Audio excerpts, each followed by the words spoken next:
Recording in progress.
Good afternoon, everyone. Welcome to our series of webinars hosted by the Asia Pacific Orthopedic Association for the Hand and Upper Limb Society. We're quite happy. We're quite honored to have respectable speakers, moderators, and commentators, including a NEER awardee as one of our faculties for today. Also, welcome to our president, Margaret Fock. I'm Jonathan Ronquillo, the chair for the scientific committee. And I would like to introduce to you Teo Seow Hui from Malaysia also. She will be introducing our speaker for the shoulder session. And then we'll start off with the shoulder session, followed by the hand, and then the elbow. Dr.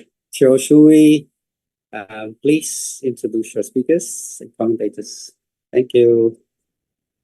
Thank you, Jonathan. Hi, everybody. Welcome to our shoulder session. So our first speaker is Dr. Sheetal. He's from India. So he's a consultant in Galaxy Hospital. I think I met him a few years ago in Korea. So good to see you here online. And he has many published articles in a peer-reviewed journal. So he's going to talk about today's topic, which is on greater tuberosity fracture, more than a bony fragment, principles of management. Dr. Sheetal, you may start.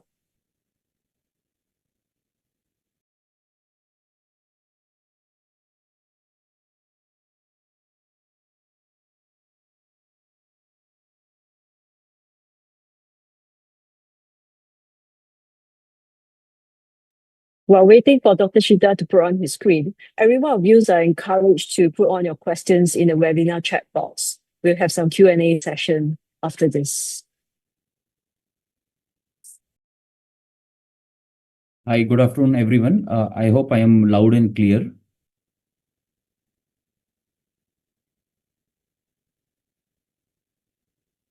Very good. Dr. Sheetal. Very good, yeah. So good afternoon. Today I'm going to speak on greater tuberosity fracture, which is truly not a bony fragment, it's more than that. And we are going to discuss about the principle of the management. So if you see the greater tuberosity fracture, they are usually seen in younger patient. It's seen in high velocity trauma, particularly more common in males as compared to females. It constitutes 20% of all proximal humerus fracture, out of which almost 20 to 25% result from glenohumeral dislocation, while 15 to 30% of anterior dislocation leads to greater tuberosity fracture. The good news is 85 to 95% of greater tuberosity fracture are minimally displaced and can be treated very well non-surgically. But if you're planning to treat such patient conservatively without any surgery, you should know that 48% still will have some subacromial impingement and 11% will have a delayed surgery. So you require close radiographical follow-up for this minimal displaced GT fracture because there are high risk of lead displacement, which can be up to 50 to 60%, particularly if you're talking about the greater tuberosity fracture and dislocations. High-risk patients are younger patients who are between 30 to 50, and the male will have a higher tendency for further displacement. Talking about the displaced GT fracture, if superior displacement is less than 5 millimeter, you can very well conserve this kind of a patient and they don't require a surgical intervention. But anyone who is a surgical treatment, a good candidate is a more than 5 millimeter of superior displacement, particularly in active patient. Surgical consideration is now being given for as little as 3 millimeter of displacement, which was in Pleasures P. Journal of Injury in 2005. Particularly, it was indicated for overhead athletes and those who are workers who are doing overhead activities like electrician. Apart from superior displacement, the posterior GT displacement is increasingly recognized as a cause of functional impairment. So you should identify such displacement. If it's not visible in X-ray, you require a CT scan to diagnose such fractures. So this is not truly a fragment. I would call this as a posterior-superior cuff tear. So GT fracture is more of a posterior-superior cuff tear, and 57% of GT fractures involve both supraspinatus and infraspinatus facet, leading to superior and the posterior displacement. The supromedial displaced fragment is attached to the supraspinatus tendon, and the posteromedial displaced fragment is attached to infraspinatus tendon. So when you are planning to reduce, it's always important to take a bite from this supra and the infraspinatus tendon and then do your fixation. There was old classification by Neeraj and AO, but conventionally now the much classification or the morphological classification is being followed, in which the 40% of the cases is avulsion type, which is a small fragment and a horizontal fracture line. Split fracture, again, incidence of around 40%. These are larger fragment with a vertical fracture line which is parallel to the shaft. The last type is a depression type, which is in 20% of the GT fractures. It is impacted GT fractures quite similar to what we get as Hill-Sachs lesions. If you see the mechanism of greater tuberosity fracture, the avulsion fracture is because of forceful contraction of rotator cuff, which is commonly seen with outstretched arm or direct shoulder impact. Second type of fracture, that is split fracture, is caused by impaction of posterior GT on anterior dislocation, or it can be a combination of a weakened GT and a severe rotator cuff spasm, which pulls it posteriorly and superiorly, propagating the fracture line. The depressed fracture are commonly seen as a biomechanical injury of hyperabduction and traction, which leads to impaction of lateral acromion onto the greater tuberosity, leading to depressed fracture. You require a good radiographical evaluation. Routinely, CT scan is not recommended. AP and axial rotation view, lateral and axillary view are essential for initial assessment. Lateral and axillary view are critical to detect the posterior displacement, which may be initially missed on routine AP views. So once you do a AP axial rotation view, what you need to do is a GT fracture, whether that is a displaced or not, because you want to plan your surgical intervention, which can be done by 3 methods. That can be a simple method in which you just calculate the superior displacement on a simple X-ray. A GT ratio is a second method in which you draw a line along the shaft, and one line is along the topmost point of humeral head, and a tangent line is drawn, and then you calculate the greater tuberosity displacement by calculating the distance A and distance B, and then you divide it. The third is the impingement index, which you calculate from the center of humeral head, and then you calculate the distance from acromion, from the greater tuberosity, and from a glenoid. And in this way, you calculate whether the impingement is there or not. So a GT ratio of more than 0.5 or impingement index of more than 0.7 are suggested that you require a surgical intervention for such kind of a greater tuberosity fracture. CT and MRI is although not indicated in all cases, but in a borderline or unclear cases, you can do a CT scan. For all patients you are suspecting a posterior displacement for associated glenoid fracture, you require a CT. MRI is usually not indicated. Initially in the fracture, it's going to show a lot of edema, which can actually misguide your treatment. So MRI is basically indicated only for occult GT fractures. So treatment can be either a non-operative or operative treatment. If you're contemplating a non-operative treatment, you have to give a sling for 1 to 3 weeks, a pendulum exercises for 1 to 2 weeks.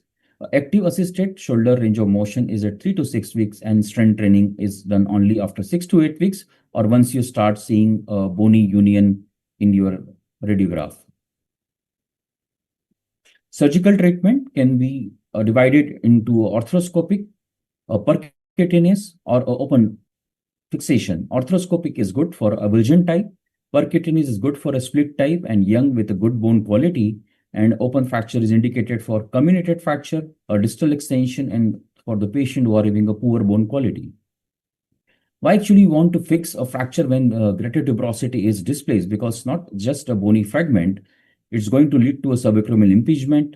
The bone block is going to restrict to external rotation. It will lead to altered biomechanics of rotator cuff because of attachment of supraspinatus and infraspinatus. And even if you see the 5 millimeter displacement, the deltoid force is going to increase by 15 to 20%. So any patient who is having a greater tuberosity which is displaced by more than 5 millimeter require a surgical intervention. Now, the basic principle of surgical management is going to be a superior aspect of greater tuberosity lies 3 to 8 millimeter distal to the humeral head superior aspect. So you should maintain that. You should use intraoperative fluoroscopy and direct fracture visualization. And you can use reduction techniques like putting a stay suture, rotation of arm to fit the fragment, which is usually external rotation and mid abduction, or you can use a joysticks. You can use a fixation method like a screw, you can use a suture anchor, or you can use, depending on bone quality, a plate as well. So this is a minimal invasive technique in which we are using a bone hook kind of a thing, in which we were using a greater tuberosity reduction tool. This patient was also having a fracture neck of humerus. So we have done a temporary fixation and the reduction was done using a joystick technique. The commonest thing which we have seen in the greater tuberosity is once greater tuberosity is particularly associated with the dislocation, there may be an impact zone posteriorly. So once you're trying to reduce this greater tuberosity, you are going to do a mal reduction because you try to keep that greater tuberosity into that defect. Once you do a posterior mal reduction, this would lead to restriction of external rotation and it's going to weaken your posterior rotator cuff. So how do you identify that you've done a posterior mal reduction intraoperatively? You will be unable to the rotator interval. There will be uncovering of humeral head. And what you will see is anterior fracture graping. So the best reliable landmark is the anterior fracture line so that you can have a good positioning of greater tuberosity during your reduction. Surgical options can be classified basically on the morphological classification itself. For avulsion, particularly a small fragment, 20% requires surgery. For a split, 28% require a surgical intervention. And depression fracture usually are treated conservatively unless there is a rotator cuff tear or a persistent pain in the future. Considering the avulsion type of fracture, it requires a fixation through a rotator cuff tendon because a small bone fragment to prevent a greater tuberosity escape, which we classically do in our standard rotator cuff repair. And you can do either an arthroscopic avulsion type fracture fixation, or you can do a mini open surgical technique, and both have a comparable outcomes. The repair method, you can use either a double row suture anchor technique, which is my preferred method, like a split bridge technique, or you can use a implantless technique, that is a transosseous fixation as well. So in arthroscopic fixation, particularly if there is a large fragment, you need to put 2 anchors in the medial row and the 2 anchors in the lateral row. It's very difficult to pass through the scorpion, so you use a Birdbeak kind of a device and then you do a double row fixation of greater tuberosity. Sometimes there can be a flake of a bone in which you have to put anchors on the medial row as well as on the lateral row, and for such fracture you can use actually anti-greater scorpion device, but you require a good compression of the bone, both cases whether there is a larger fragment or a smaller fragment. A mini open avulsion is again a very good technique. What you need, a mini open deltoid split technique, you can use a double row suture anchor technique if you don't want to do arthroscopic fixation for such patient. The only thing is you need to take care of is axillary nerve, and you have to put a stay suture distal to the deltoid to limit your muscle split. At the same time, you need to incorporate your superior and the posterior rotator cuff tendon into the fixation. Considering the split type fracture, you can do either a both arthroscopic fixation or you can use a mini open technique. The fixation method they can use is a double row suture bridge technique. You can use interfragmentary compression screws, or even you can use a small locking plate with RC tendon sutures. Screw fixation has been a classically technique which has been a cost-effective and efficient. It is suitable for young patients who are having a large fragment, but it is minimal or comminuted fragments. Still, you use to have a stay suture through the cuff so that it can have a good anatomical reduction, and you can do a temporary secure reduction with K-wire before putting your screws. So you have to insert 3.5 mm leg screw engaging the medial cortex distal to the articular surface. Use 2 screws if you feel that fragment is too large to improve the rotational stability. Do not use washer unless there is osteoporosis or a fragmented bone, because this screw head can cause impingement further. You have to confirm the screw position and reduce using image intensifier and various arm position to confirm that screw has been placed properly, because there are a lot of failures of screw which has been seen. So these are the cases in which there was a fragment was either displaced or there was a shattering of the fragment. So you should be very careful while you are using screws for doing a fixation of the split type. So we started particularly for the larger fragment, we started using a locking plate. So locking plate particularly enhanced with a suture through the rotator cuff tendon are preferred for larger or comminuted split fragment. And these are particularly useful, particularly if the fracture is extending distally. So this technique depends on the size of the fragment, the degree of comminution, the patient age, and the bone quality as well. This was originally described by the Bamberg plate, and you can use a distal radius or Calculus plate, but for now we have got companies who would make a dedicated plate for the greater tuberosity fracture fixation. So this plate is placed on lateral GT fragment at least 5 mm below the superior GT, and it should be posterior to the bicipital groove to avoid any impingement or entrapment of the biceps tendon. So 4 to 5 unicortical locking screws is placed through the plate, and additional bicortical screws to the medial calcar, if needed, can be placed. Axillary nerve can be at risk inferiorly during a deltoid split and particularly during the medial calcar drilling, so the caution should be taken particularly at that particular time. These techniques offer anatomical fixation along with the rotational stability. Despite of using techniques, we have encountered the patient which were operated somewhere else and the plate was used, but still despite of using plate, the anatomical reduction was not taken care and there was a displacement of greater tuberosity in the follow-up X-ray. So we recommend that the suture should be passed through the rotator cuff tendon, because it's just not only the fragment, it is the tendon which is causing the pull. So to counter that pull, you need to take the bite from the tendon and then secure anatomical reduction, followed by fixation of your choice using a screw, anchor, or the plate. For particularly fraud, there was a very good study in which a risky GT fragment was taken, because if you are using a plate, locking plate still could not cover a posterior split, anterior avulsion, and a posterior avulsion type fragment with good efficacy. So for this kind of a fragment, you need to combine your fixation with either an anchor or using a screw.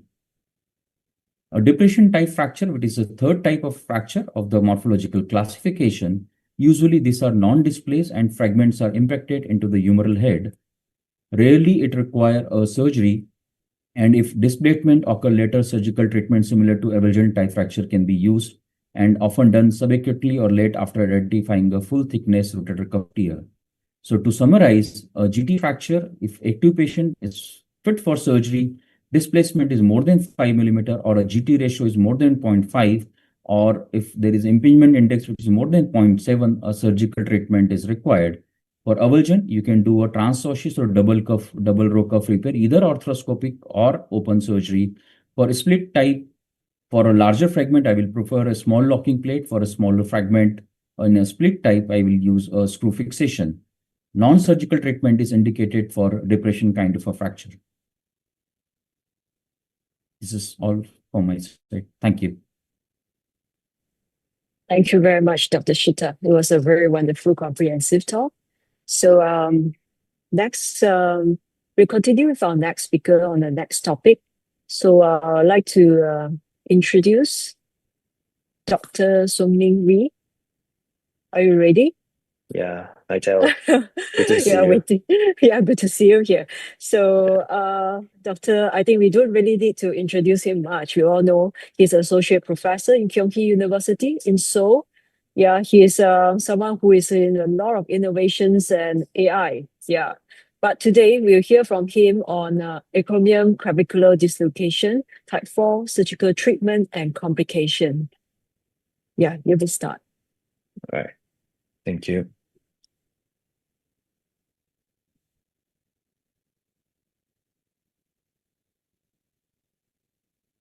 Okay, can you see my slide?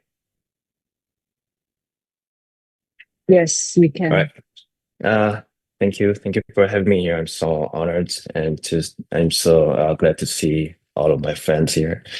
So today my talk is about the acromion clavicular dislocation type 4 surgical treatment and complications. But I would like to, change the title like type 4 and 5 because obviously they are having instability. Type 4 would be horizontal instability and type 5 would be vertical instability. And those two types, they all have AC ligament tear. So anyway, if the AC ligament is the anterior to posterior stabilizer and CC ligament is the superior to inferior stabilizer. So when those ligaments are dissected, then the translational stability goes low like a 25% and rotation stability goes low like a 10%. So for like a surgical treatment for those kind of types, if the patient is like an acute phase less than 3 weeks, probably we can use the hook plate or suture button. If the injury was like more than 6 weeks before, you can see that as a chronic injury and probably will do the reconstruction. But those between like a 3 to 6 weeks, I'm not sure there's a lot of debate on that. And also there's a lot of failure rates as well. And optimal surgery for AC joint dislocation, it is still under debate. So today I would like to talk about the type 4, but as I mentioned before, type 4 and type 5, they have the same mechanism with the loss of the stability. And for type 4, we have to check the axillary X-ray view to find if there's a posterior dislocation of the acromion. So for myself, I have some type 4 patients, but I did not have the patient which penetrates the trapezius, but the patient penetrates trapezius or not, type 4 means that there's a loss of the horizontal stability. So for myself, I usually did a hook plate because it is very easy to do and there's excellent mechanical strength. But disadvantages of using hook plate is that there's a lot of bony erosion and failure as well. So this is one of our article regarding the hook plate fixation and subacromial erosion. And if you see the X-ray and CT of the patients, there's a lot of subacromial erosion, right? So we check the radiology findings to see reduction loss after the surgery, and we check several other radiologic parameters as well. So in this study, most of them were type 5, type 4 was only 2, and type 3 was 5. And what we found was that the AC slope was negatively correlated to the postoperative subacromial erosion, and the AH angle, which is this angle, was positively correlated to the subacromial erosion. And regarding the reduction loss, most of the patients, they had reduction loss after placing hook plates. And the interesting thing was that the most common postoperative complication was subacromial erosion, which was found in all patients, 100% on CT scan. So this is one of my case. He's a 54-year-old male patient. He fell down, probably it could be like type 5. And he had a chronic injury of the CC ligament and also the rotator cuff tear as well. So, sorry, acute injury of the cyst ligament.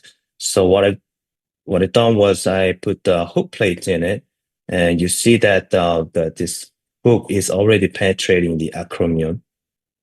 So I did a second surgery to remove the hook plate, and this is the arthroscopic finding that the hook itself already penetrated into the acromion, and I did a rotator repair and removed the hook plate.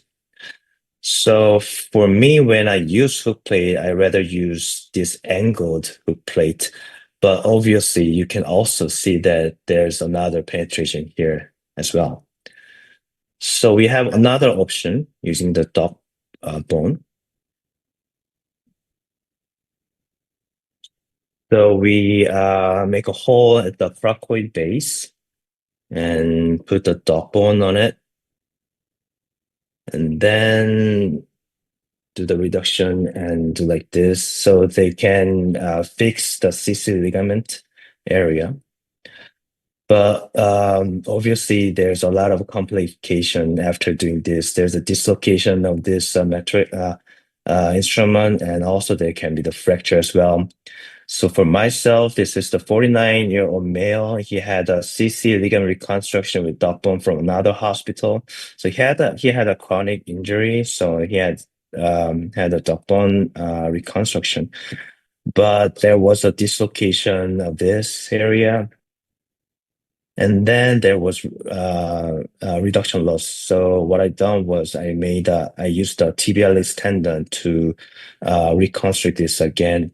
But after 2 years after the surgery, there's obviously the widening of the hole as well. So probably this dog bone suspensory ligament reconstruct is not enough. Probably we have to do the dog bone and also the sling as well using the allograft. And also we have double tunnel fixation as well. And there's a cadaveric study showing that comparing the anatomical versus non-anatomical configuration of double clavicular tunnel technique. And in this article, they show that if you do the anatomical double tunnel fixation, that was much better regarding the translation or the displacement after the surgery. And there's another long-term follow-up study which was published in AJSM, and they said that they had a very, very good outcome of the two bundle anatomy reduction. And you can obviously see that even after 15 years, the pain bar score was very good, and the function scores was very, very good. So I think this is another option. But we are talking about the horizontal displacement. So the thing what we should think about is the anterior to posterior translation. So we have to make reconstruction of the AC ligament as well. So this is a very interesting study. They have fixed only anterior area or superior area and posterior area, or they mixed both like anterior and superior and posterior. And in this study, they said that if we fix the anterior and the middle area together, that was the best option to have the horizontal stability. So this study is using the dermal allograft to have the AC ligament reconstruction. So in this study, they made a hole like this and put the dermal matrix on it, and they said that AC ligament construction with a patch augmentation was obviously had the best outcome. So what I do these days, I make a tunnel and follow the article's technique. So I put the dermal matrix tissue on it and fix the AC joint as well. But if you see this article, they said that in this multivariate analysis, they say that there's no significant difference between the patient who had the allograft augmentation or not. So probably there's another debate on this area as well. But we have to think about the complications as well. So Professor Namdari did a very interesting study, and they found that like 25% of the patients, they had a reduction loss, and 8% of patients, they had a revision surgeries. So regarding the patient with a reduction loss, 10 patients had a revision. And the interesting thing is that among the 10 patients who require revision surgery, the mean postoperative displacement was 12.6 millimeters. Whereas the 59 patients who did not require revision surgery showed a displacement of 13.8 millimeters, which means that more reduction loss is not same as the revision surgery.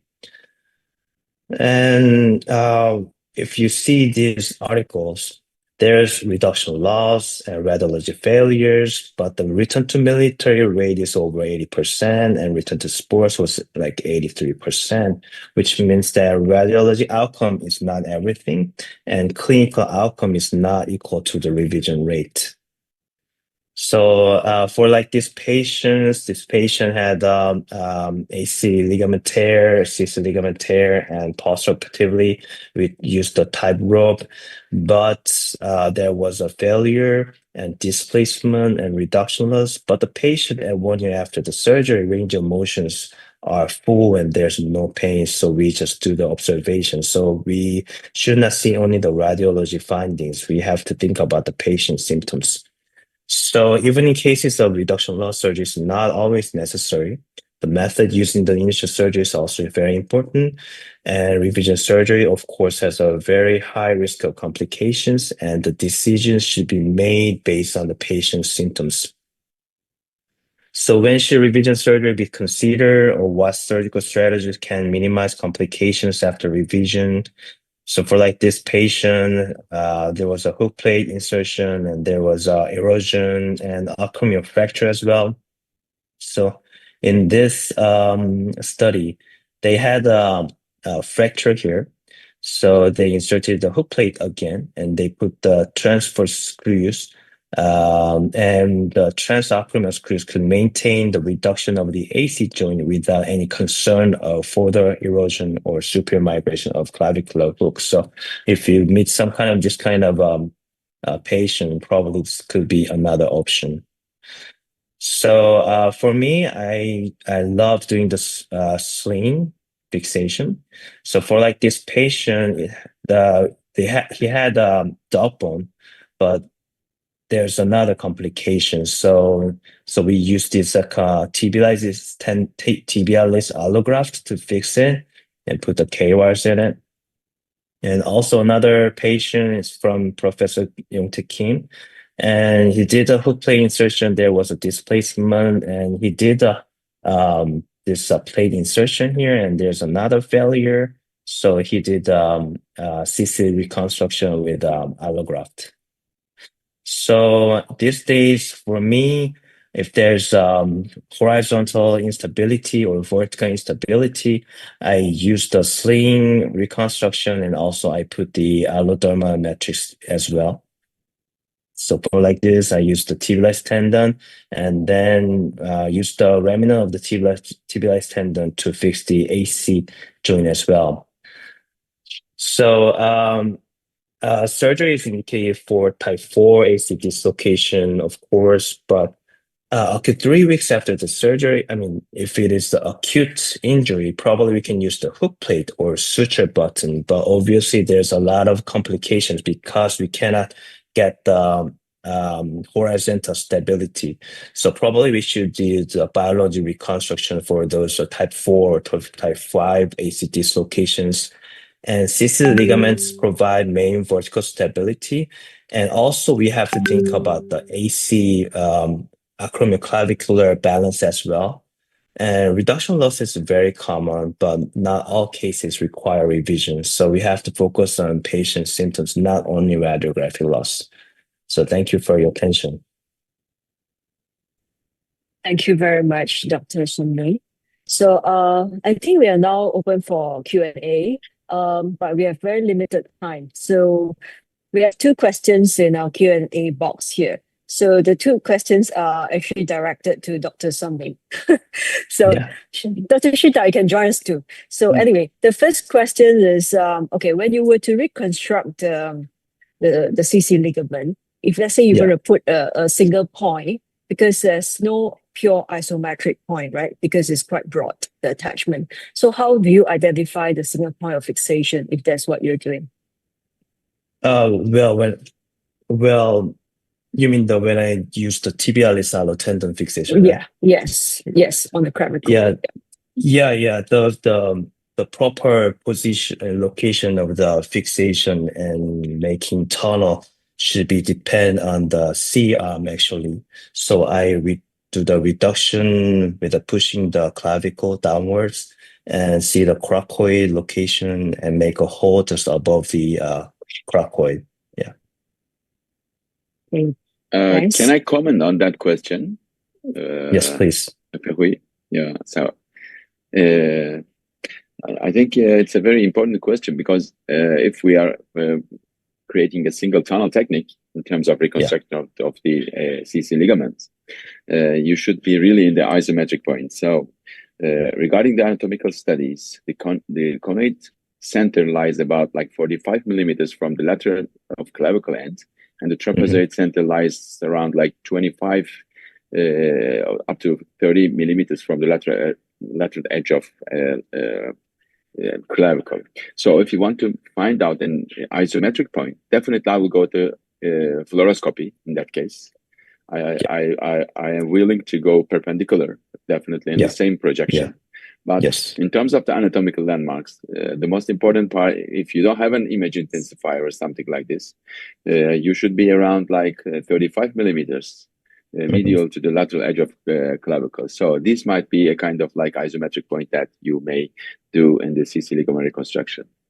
Yeah. Thank you for your comment. I totally agree with you. Thank you, Dr. Huri. Yeah. So is there anything you want to add, Dr. Sheetal, on this? No. Okay.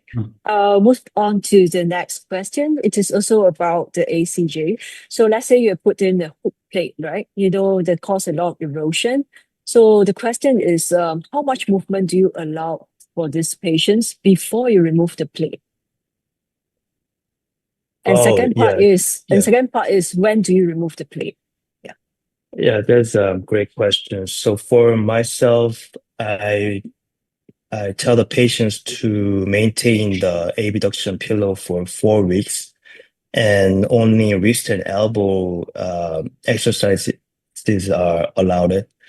And then after removing the abduction pillow, then I tell the patients to do the active and passive stretching exercises. Yeah, and the time I remove the hook plate is the 3 months after the surgery. So after the 3 months, well, there's obviously more subocular erosion. So yeah, that is the point. So do you mean you allow range of motions freely after removing the abduction pillow, or is there any restriction? I do. No more restrictions. Yeah, after removing the pillow, every range of motion is allowed. So you put abduction pillow for all your patients with a hook plate? Yes, I do. Right. And you remove them at three months? Yes. Okay. Yeah. How about you? Is there any? Dr. Sheetal has something to say. Yeah, please. Why you not prefer a simple dog button? So you see the complications of dog button in your hand is more as compared to the hook plate, or there is some specific reason why that is your preferred choice? No, it's not that. That's not Dr. Samri's preferred choice. It's the questions from the attendants. So they wanted to know if you were to put a hook plate. So how about yourself? If you put a hook, do you put a hook plate in your plates? Me? No, yes. We usually prefer to use a button technique only. That's right.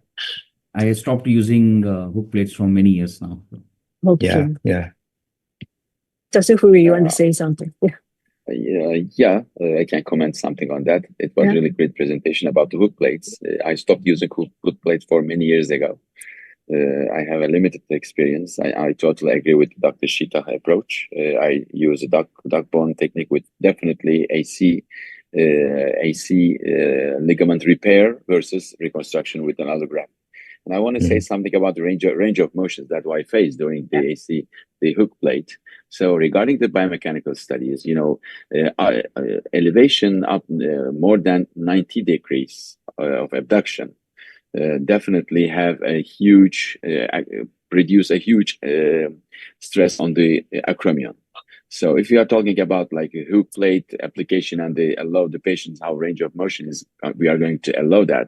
It should be less than 90 degrees of abduction. Otherwise, in more than 90 degrees, really there is the hook part of the plate really stress on the acromion and there might be an acromion fracture. And in terms of the removal of the plate, I totally agree with Dr. Song. He mentioned about 3 months because even according to the studies, it says like more than 3 months. If you keep it, the significant osteolysis is definitely happens. So I totally agree for 3 months, and it should be in terms of range of motion, 90 degrees definitely. And I am dealing with a lot of sports athletes. I'm currently working in Aspetar in FIFA Center of Excellence in Qatar. Even if I am from Turkey, more than 1 year, I'm treating the overhead high-level athletes. And with a very high expectations and Olympic level and world records level. So that's why we mostly go within more anatomical choices rather than the hook plates in the professional athletes. Yeah, thank you. So I think I have one last question before we move to the next session, a quick one for Dr. Sheetal. So they ask, how about patients who are treated conservatively for a GT? And then it is, I think it got displaced and it is resolved. How do we handle this? So basically more of a failed GT fixation, particularly if you get resolved. So you have to look what is the function of the patient. So if you feel that the rotator cuff is still not functioning, I will go ahead and do a standard like a rotator cuff repair, and you need to use a lateral row ankle, which would be quite below the fragment which has been resolved. So it will be the option in such cases. Okay, perfect. Thank you very much. I think we will conclude our shoulder session now because we are eating into our colleagues' time. All right, thank you very much. I think I will pass back to Jonathan.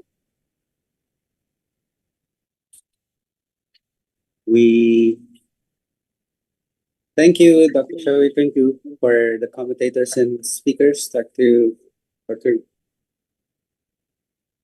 Would like to pass on to the moderator for the hand session, Dr. Parunyoo Vilai from Thailand, a research fellow from Mayo Clinic, and also a committee member for the Thai Society for Surgery of the Hand. And please introduce your speakers. Thank you so much for joining us.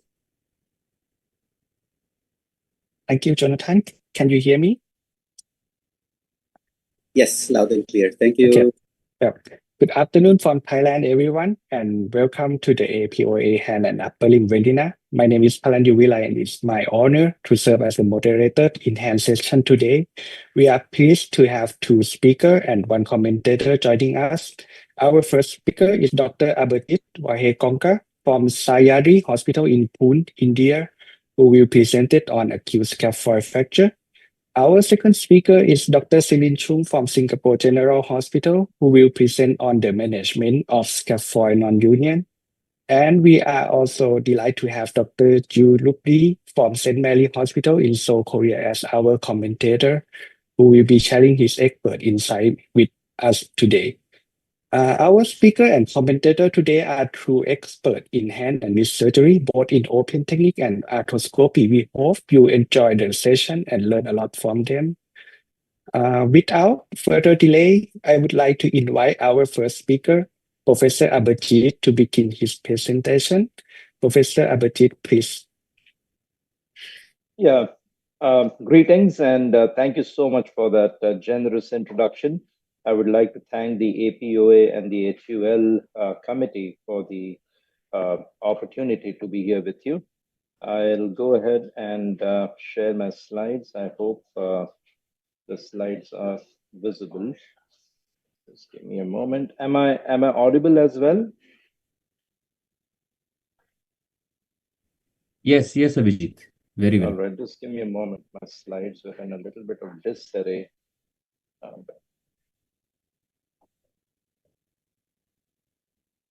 All right. So greetings, and I would once again like to acknowledge and thank the APOA and the Hand and Upper Limb Committee for the opportunity. My charge is to talk about management of acute fractures of the scaphoid, which is, I think, one of the commonest problems that we all will encounter in our clinical practice. And more often than not, the challenge is to diagnose and not miss the fracture. And then comes the treatment part of it, which we'll try and understand in a little bit. So I do not have any conflict of interest regarding this presentation. And the objectives of the talk will be to understand the basic anatomy, the mechanism of injury, the classifications, and the treatment recommendations for acute fractures of the scaphoid bone. Here's a case in point. This is a 17-year-old student who had a foosh while playing football. He's a right-hand dominant young guy, very active, and he had some pain after the fall, but he was just splintered and he continued to play because he was in a tournament. 2 months down the line, when he continued to having the pain in the wrist joint, this is when he presented to us with painful movement of the wrist joint with a reduced grip strength. And clinical examination revealed that there was tenderness on the snuff box as well as on the dorsal aspect of the scaphoid. And the X-ray films did show a scaphoid fracture, which is here for you all to see, but it was not very clear. So that's perhaps where you would suspect a fracture of the scaphoid. And then we also got some stress views, which is the usual recommendation. And then again, pardon the quality of the X-rays, but then you would perhaps tend to think that there's something going on here. And at this juncture, we were wondering what is it that we could do further to be absolutely sure that this patient had a scaphoid fracture, and what is it that we would like to do. And our options were either a CT scan, an MRI, or a bone scan. And we opted for a CT scan because that is the usual recommendation in acute fractures if there's a cortical breach, and an MRI is indicated when there is a bone contusion or an occult fracture of the scaphoid.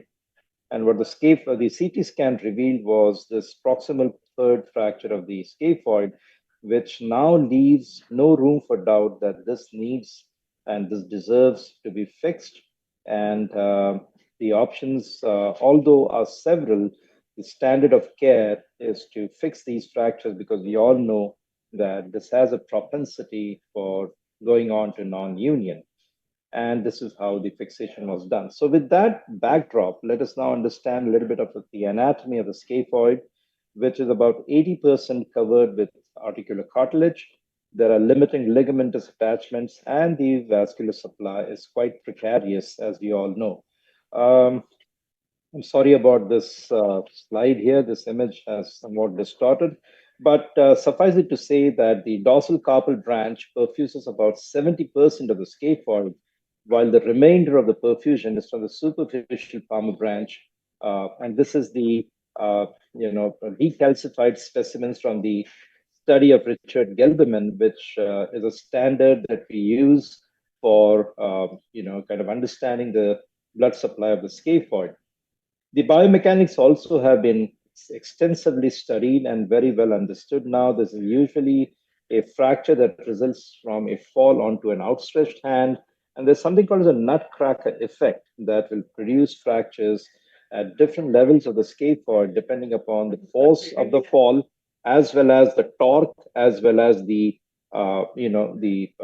actual loading that occurs at these fractures. So the anatomical location will again help us classify these fractures as distal pole, waist, and proximal pole fractures. About 70% of these fractures are at the waist, whereas the rest of the distribution was highlighted in that slide. Other classifications have also been described, which include the Mayo classification, which describes the fracture localization, the Rusi classification, which takes into account the plane of the fracture, whereas the Herbert and Fisher classification, which talks about the stability. And all of these fractures in one way try to give us a prognosis as well as a guideline as to what should be done about these fractures. We won't belabor too much on the fracture classifications in the interest of time, but suffice it to say that the Herbert Fisher classification perhaps remains the beacon light for determining the procedure of choice as well as treatment guidelines for treating scaphoid fractures. The rationale for operative treatment is basically on the tenet that a scaphoid fracture will not unite if left unattended to.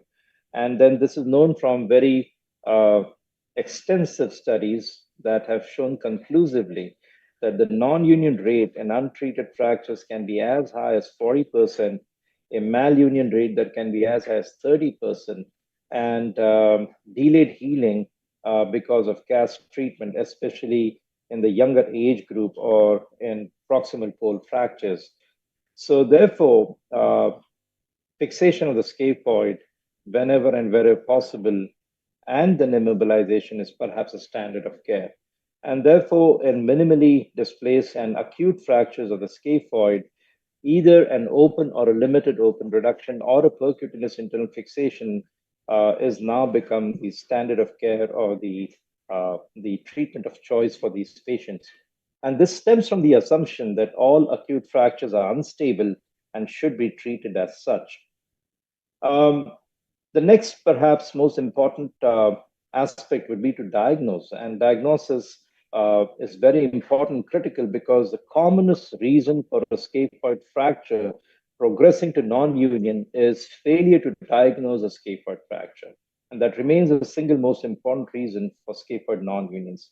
So whenever you have a patient who presents to you with a history of fall on an outstretched hand, and your clinical examination reveals tenderness on 3 locations, that is the anatomical snuff box on the volar aspect, on the scaphoid tubercle, and then on the dorsal aspect of the wrist over the scapholunate region, you would have almost a 100% sensitivity and a 75% specificity with a clinical examination for diagnosing scaphoid fractures. However, this does require a radiographic confirmation, and this stems from X-rays, ultrasounds, bone scans, MRIs, and computed tomography. And the sensitivity and the specificity of all of these modalities is listed on this slide. Excuse me. So what fractures are unstable is highlighted here. A step off of more than 1 millimeter, a 60-degree scapholunate angle, and a 30-degree intrascaphoid angle seen on a sagittal image on a CT scan are indications that this fracture is inherently unstable and will perhaps progress to non-union, and therefore they should be fixed. And your options are either open reduction with pins and screws or percutaneous fixation. And there are so many different options that are available. It is only a matter of your preference and perhaps availability that would dictate the choice of the implant. Excuse me. So percutaneous screw fixation, again, is perhaps the most preferred technique.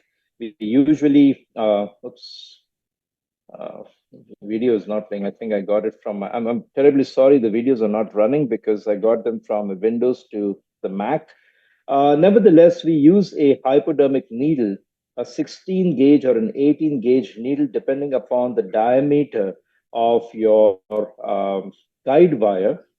Different systems have different diameter guide wires. A 16 gauge needle would accommodate a 1.1 millimeter guide wire, whereas an 18 gauge needle would accommodate a 0.8 millimeter guide wire. And that is used as a sleeve. And you can use the bevel of the needle to hook on or to stabilize the needle onto the distal pole of the scaphoid, try and get it in the scaphoid trapezial joint and use it as a sleeve that would prevent the guide wire from slipping off. And then you pass your guide wire in a manner that it is in the long axis of the scaphoid in both the anterior posterior, the posterior anterior, the lateral, as well as the hyperpronated and the hypersupinated views and the 30 degrees pronated scaphoid view. And once you have ensured that your guide wire is in the central axis of the scaphoid, you would then go ahead drill over the guide wire and use your screw to fix that fracture and achieve compression. Open techniques, again, are not alien to any one of you. There are volar and dorsal techniques depending upon the location of the fracture. Rule of the thumb, waist fractures and distal pole fractures are best treated with a volar approach, whereas proximal pole fractures are best treated with a dorsal approach.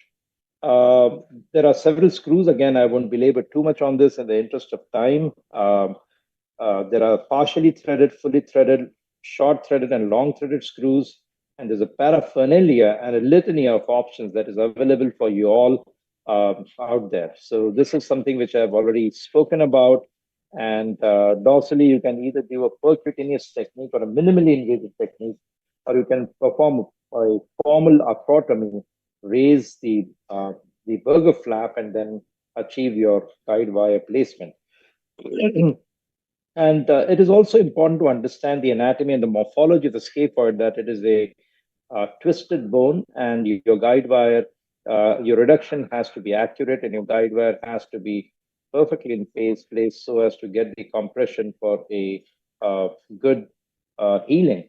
And then we always have seen so many problems with malposition of the screws that may not be in the bone at all, or they may not be in the long axis. So beware of this.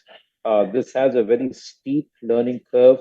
And besides malplacement, I think even oversized screws are a terrible issue and a problem that may cause very severe repercussions. And we need to be aware of being too proud in the radiocarpal or the scaphotrapezial joint to prevent any problems. There remain some controversial areas. Should fixation of scaphoid be a routine practice? What is the role of percutaneous fixation vis-a-vis open fixation, especially considering the fact that there is a 3-degree or a 3-dimensional displacement that you need to take into account? And should we accept scaphoid malunions? Because even every now and then, we do come across scaphoids that have malunited with not much of functional disability. So it does seem in some of the studies that accepting some degree of scaphoid malunion, the results can still be quite okay. And whether we should immobilize after surgical fixation, again, begs to be answered in a more reliable manner so that we have some evidence. But in my practice, we do always put on a scaphoid cast even after fixation, a percutaneous fixation of the scaphoid. A lot of times you'll come across proximal pole fractures which may have a scapholunate dissociation. Whether it should be repaired or just K-wire immobilization is enough. And of course, in athletes, early return to play is always the question that these people will ask you. So in summary, do assume that all scaphoid fractures are unstable and displaced unless and until proven otherwise.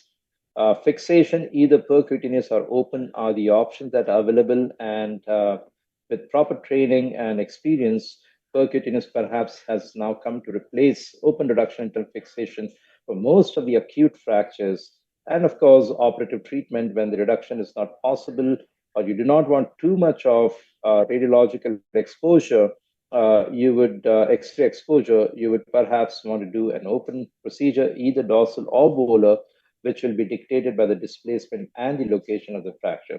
In summary, the strategy that perhaps can be advocated: minimal displaced fractures, percutaneous fixation.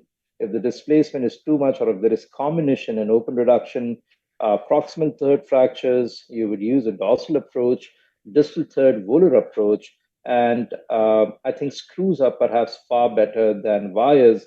And at times, you may want to supplement your screw fixation with an additional wire for rotational stability. I would like to conclude this talk with this wonderful aphorism by Julio Telesnik, who said very famously in 1985 in one of his publications, there is enough lack of uniformity to suggest that immobilization itself is important rather than the position in which the limb is placed. This is as far as the cast is concerned, whether it should be a short arm or a long arm cast, whether it should include the thumb or not. And this is especially after fixation. Just a very quick word about recent advances. We have arthroscopic assisted reduction in internal fixation, which also is a minimally invasive kind of a technique for subacute fractures. And then it also allows you a window or the opportunity to assess the proper placement as well as the screw, whether it is overshooting or not. So with that, I would like to thank you once again for the opportunity and the warm welcome to this webinar. Thank you so much. Thank you very much, Professor Abhijeet. That was an excellent presentation. Now, let us move on to our second speaker, Dr. Silin Chung from Singapore General Hospital, Singapore. See, are you ready? Yes. Could you see my slides? Wait, hang on a second, this one.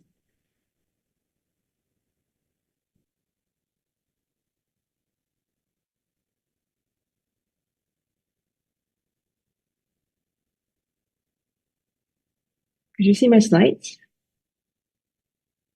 Yes, very clear. See, go ahead. Okay.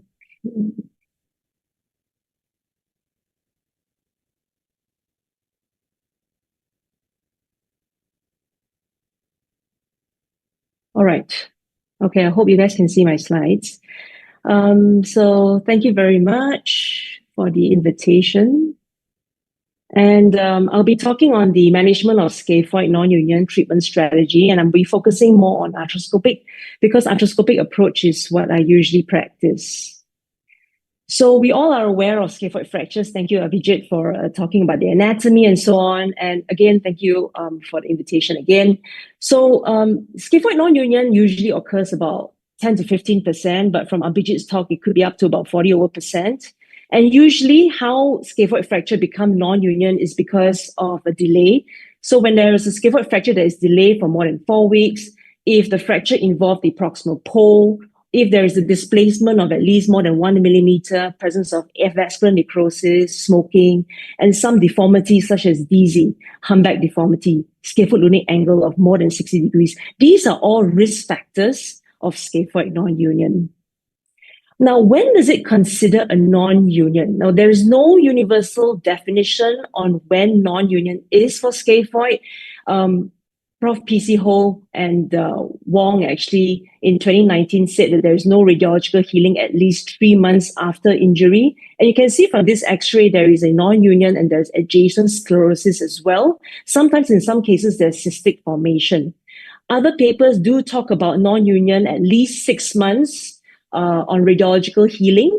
And or no evidence of union on interval CT scan about 3 months apart. So really, it's quite variable, but generally what we go by is about 3 to 6 months. At 3 months, if there's no sense of union, you could wait for up to 6 months, but other than that, it's pretty much non-union.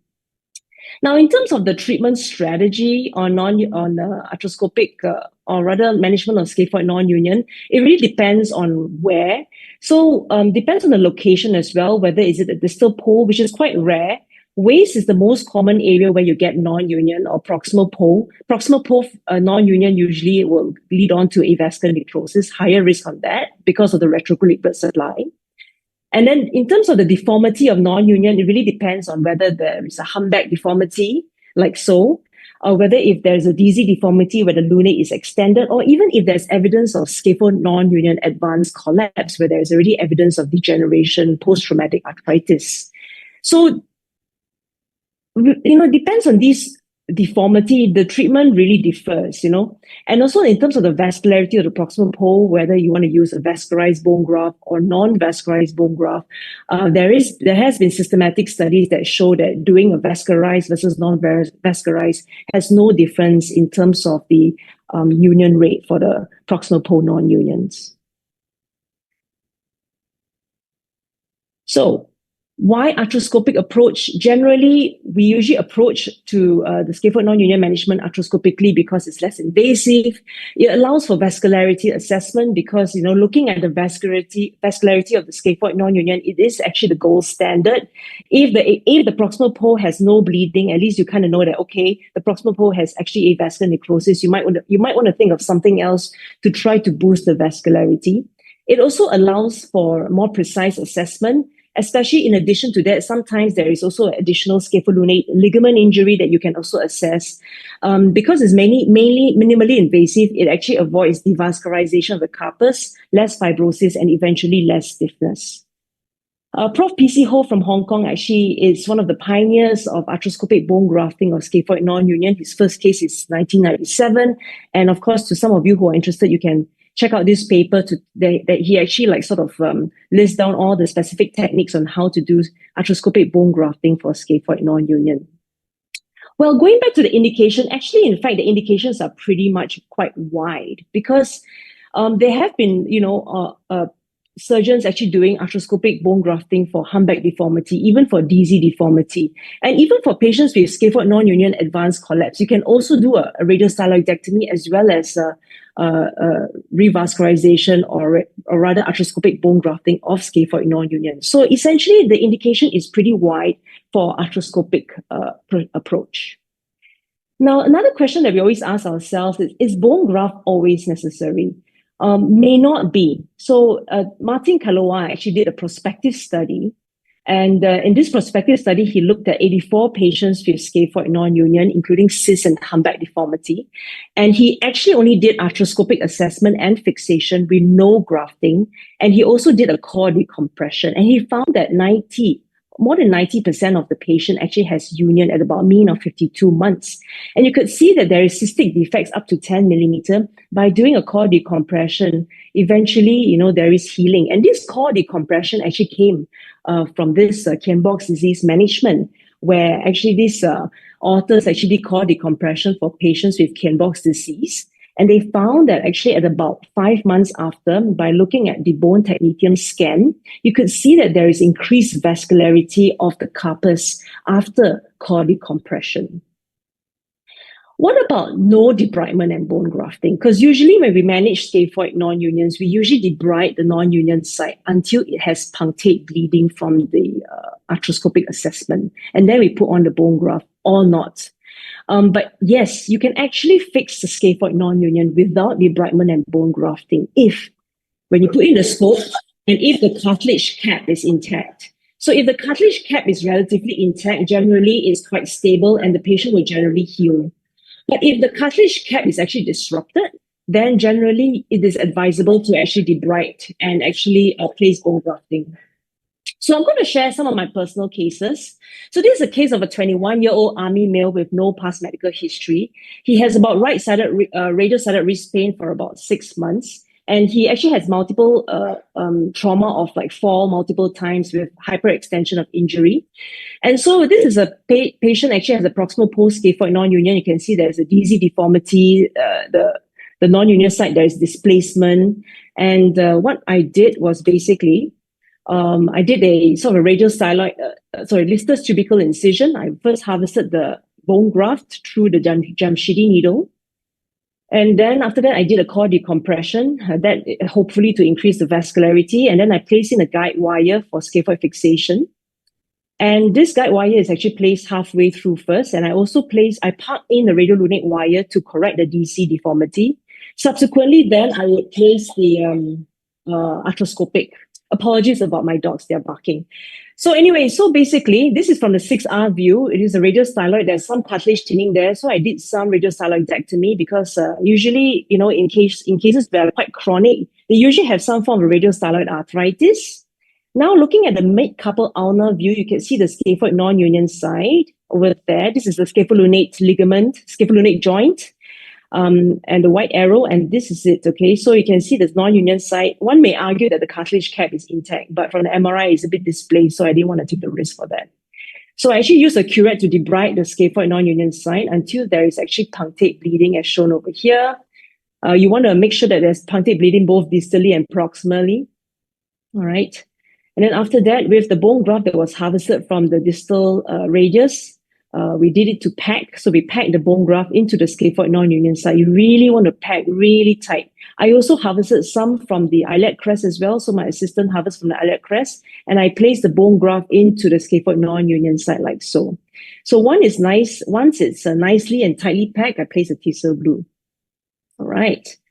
So, and this is how it's done. So I actually place in the scapholunate wire as well as K-wire fixation. So this is actually just done quite recently. So this is about 6 weeks. We started mobilization of the fingers. But generally, I'll place this patient on the splint for about 2 to 3 months. I'll remove the wire at about 2 months after the surgery. And then generally, they're quite good.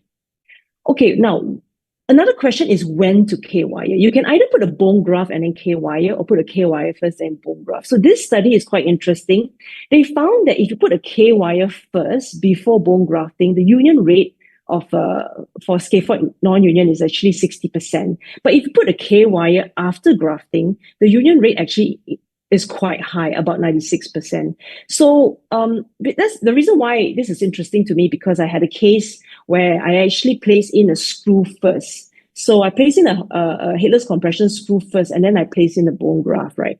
And I found that the union was actually quite delayed. So this is a case of a 1-year delay.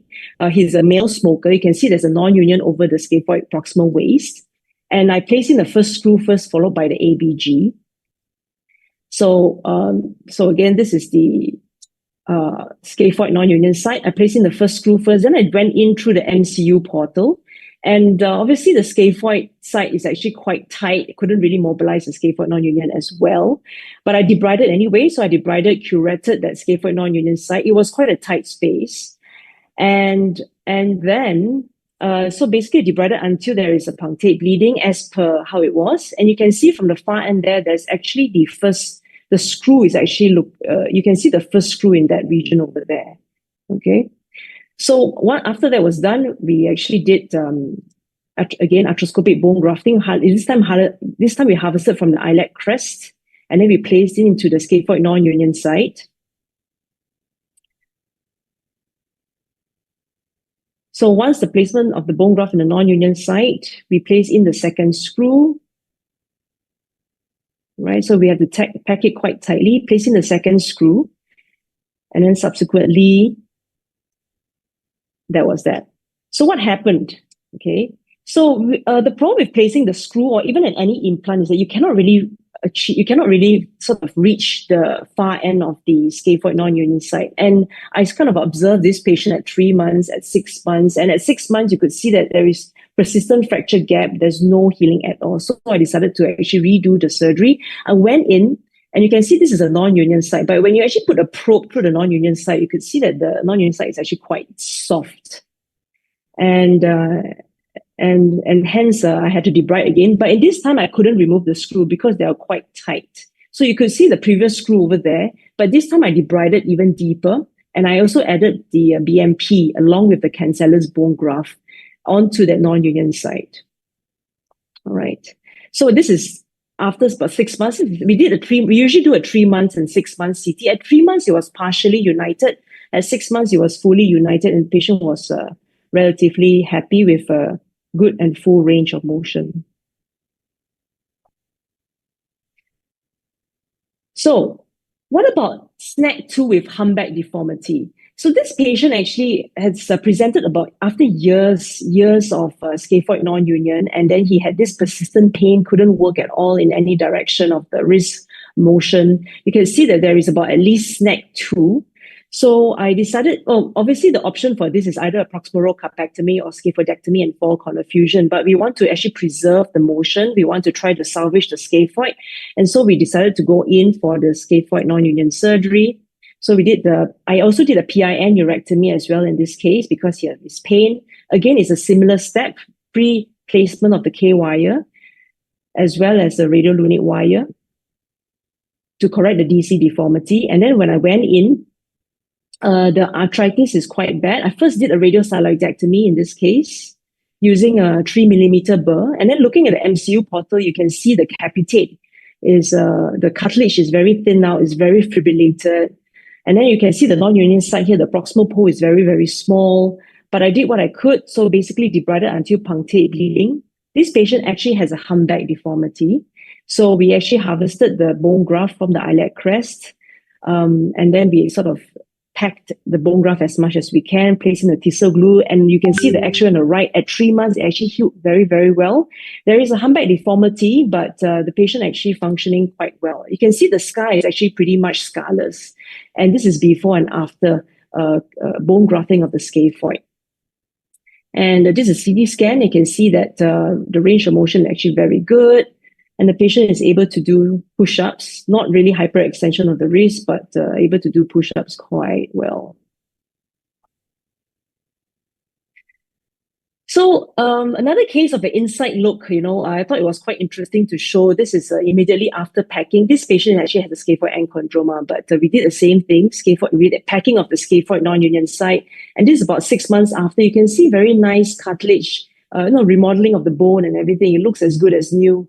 So arthroscopic bone grafting really has a really good role, especially minimally invasiveness and prevention of devascularization of the carpus. There's this latest article on the roundtable discussion looking at the management of the scaphoid non-union specifically for the proximal pole, but the consensus is that there's no single standard treatment. It really depends on the surgeon preference. So in terms of my personal algorithm, I would say that if there's an established non-union, you would do some form of imaging to see whether the proximal pole is salvageable or if there's any deformity, or whether there's any displacement. If the proximal pole is non-salvageable, you can either consider resection or you want to put in an implant, or you can do a reconstruction. Sometimes the proximal pole is non-salvageable. You can do a proximal hamate or a medial femoral trochlear or osteochondral rib reconstruction. But if the proximal pole is reconstructable or salvageable, and you want to ask yourself whether if there's a humpback deformity, sometimes in a very severe humpback deformity, you might have to do an open bone grafting, either a cortical cancellous strut or even a vascularized bone graft if you're keen, or arthroscopic bone grafting. Sometimes you might want to do a core decompression or even radial salivectomy if there is an advanced collapse. But if there's no humpback deformity, you can do a diagnostic rescope. And if the cartilage cap is intact, you can just do a headless compression screw. But if it's not intact, then you can do arthroscopic bone grafting with headless compression screw plus and minus core decompression. With that, thank you very much. Thank you, Celine, for the outstanding presentation. I think we have a short time. I would like to invite our commentator, Professor Lee, and our speaker to share his comment on the question from the audience. Some question Dr. Abhijeet already answered. I will choose some. Question for all the panelists. How long you guys maintain the radiolunate KY in proximal pole, scaphoid non-union with DC deformity, treat with arthroscopic bone graft? Well, the radiolunate wire, I don't really place it post-operatively. It was just intra-op. So for me, I just, the reason why I do a radiolunate wire is because if there's a DC deformity, assuming that the scapholunate ligament is intact, the proximal pole will be also extended. So with a correction of the DC deformity by placing a radiolunate wire, the proximal pole will be back to its normal position for me to place in the scaphoid screw or the scaphoid wires accurately. Then just before I finish off the surgery, I remove the radiolunate wire. Mm-hmm. Yeah, that's a good thought. Can I just come in, please?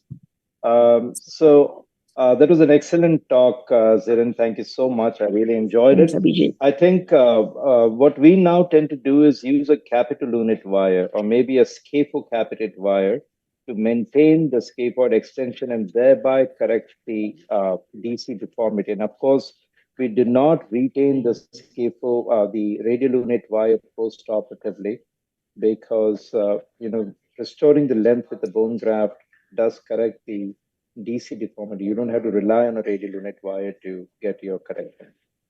Mm-hmm. And avoiding using the radiolunate wire also gives you better latitude and room for working rather than using that wire. But of course, yes, you can use it. And sometimes if you need some extension, it just prevents that motion. So using a capitellunate wire perhaps is a better way to deal with it. And of late, I discussed this even with Greg Bain, and he too kind of interestingly uses a similar kind of a maneuver rather than the Lynchide maneuver to treat the DC or correct the DC. Thank you.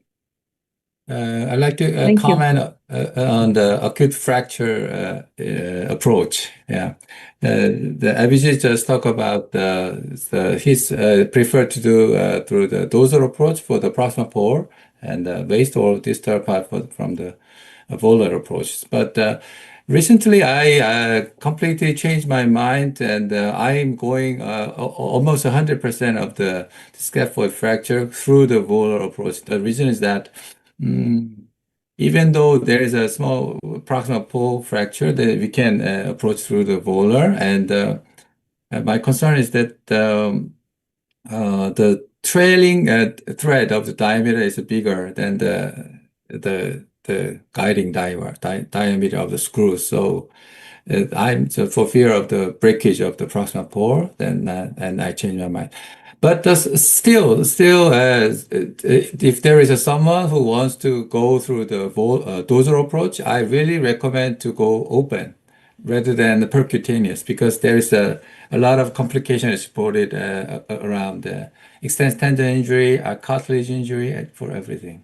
And for the volar approach, some people may have a problem to put the KY or screw that's in the middle of the scaphoid, but just don't hesitate to go through the trapezium. Just there will be no problem if you enter through the scapulotrapezial joint. True. Great point, Ju. I think there was a question which asked about this aspect. Is screw always necessary? But I don't think so. Yeah, me neither.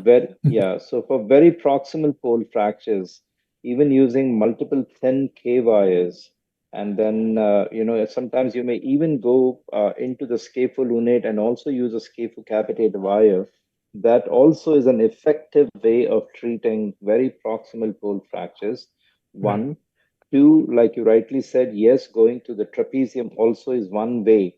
But I think there are now some recent studies and some recent thought to kind of say that you need not necessarily be in the absolute central axis of the scaphoid, because no fracture is absolutely going to be perpendicular to your trajectory.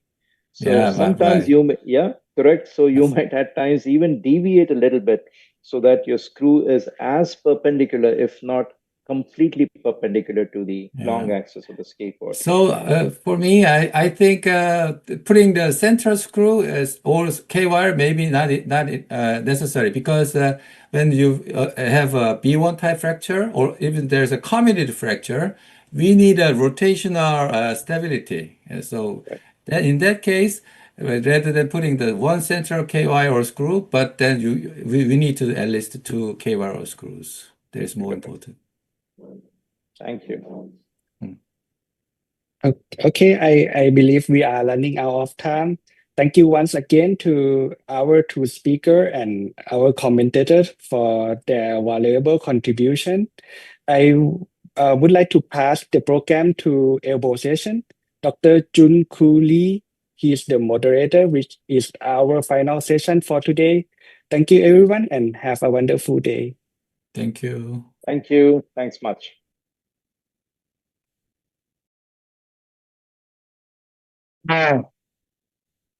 So can you hear me? Okay, now it's time to move on elbow session. So thanks to the two moderators for two sessions ahead of us.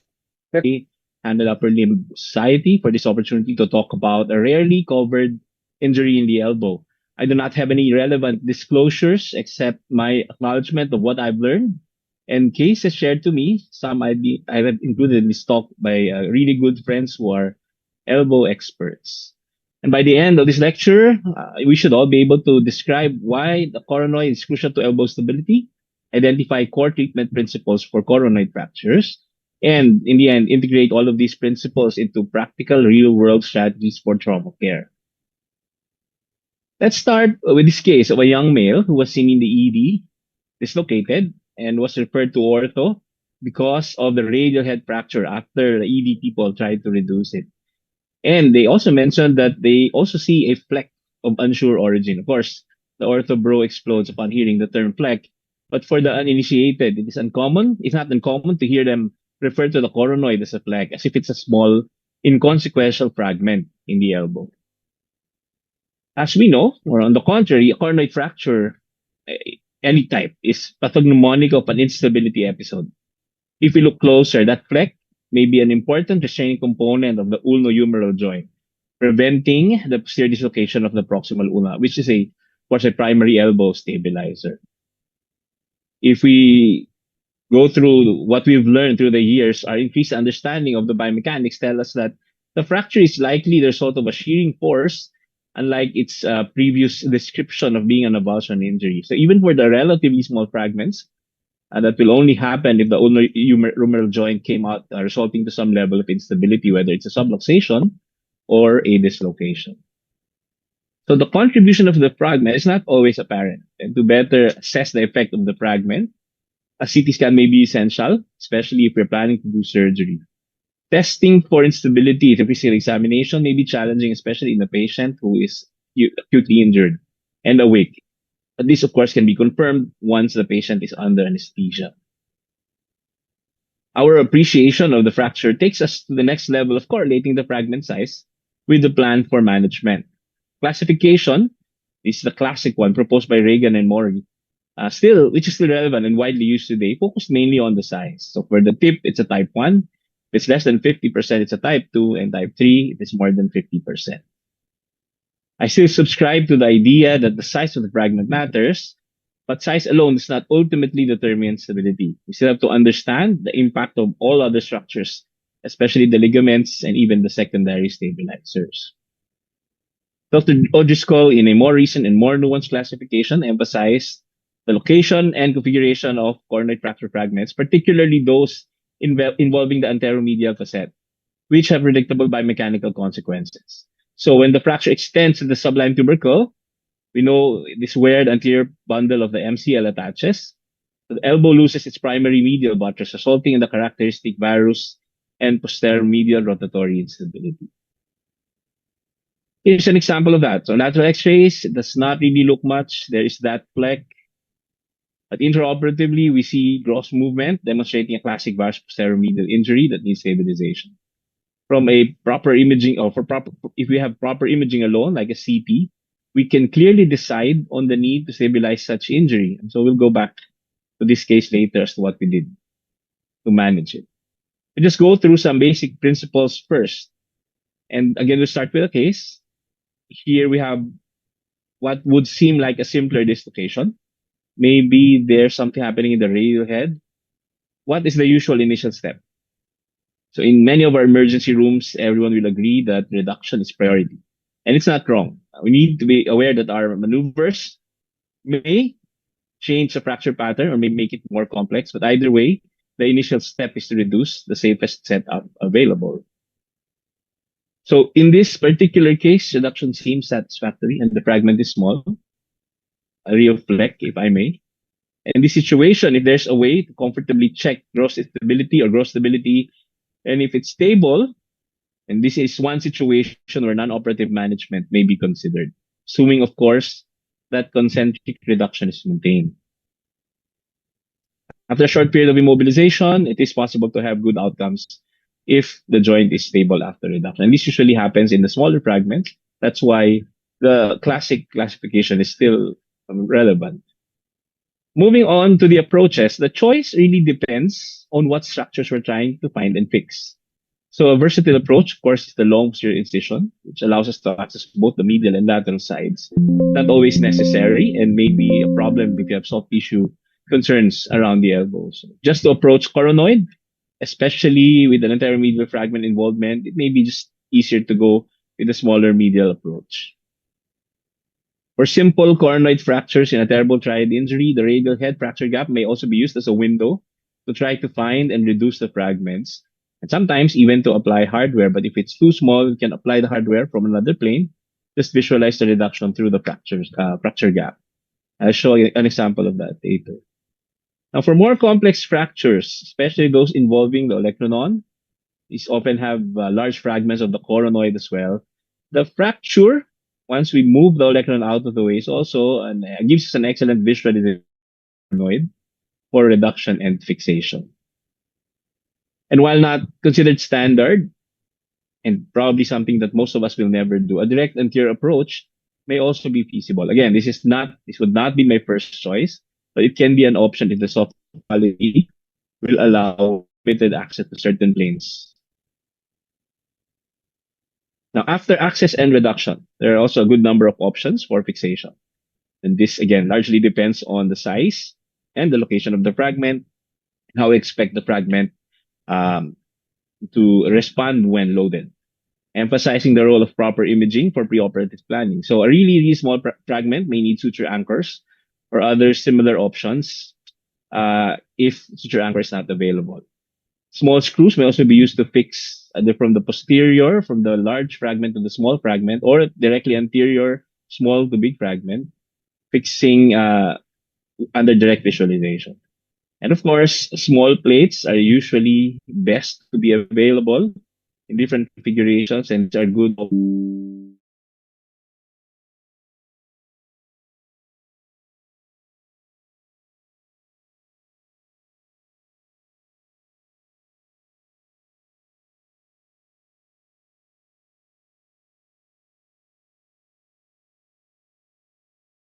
Recording in progress. The other case that I want to go back to was our patient with an anteromedial fragment from a varus and posteromedial rotatory injury.